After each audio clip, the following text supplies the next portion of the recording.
Ate Eva kasi hinilab ni Chairman eh. Ha? Kuya, si Ate Eva kasi hinilab ni Chairman. Hinilab? Saan? Dinala niya doon sa outing niya. Sa outing niya. Okay. Oo.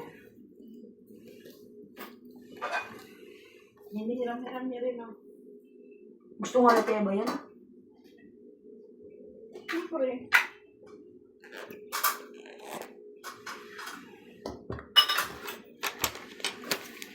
Ano ba yan eh? Gusto ko talaga mag-smell eh. Bakit? Ano ba kasi gawa mo? Bakit ba super busy ka?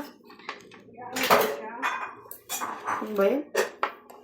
Bakit gabidyo ka ba? Pagka ikaw gani na busy, hindi ko gani na pakialaman. Ayaw niya pakialaman. Tapos siya busy, pakialaman mo. Amoy asim ka talaga? Amoy bango ka talaga? Pero gusto ko tayo smell pa rin. Bro.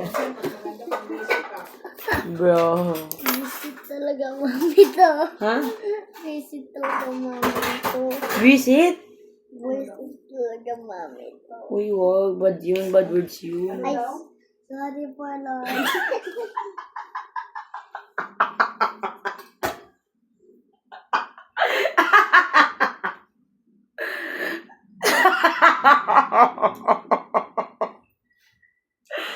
Saan mo natutunan yan?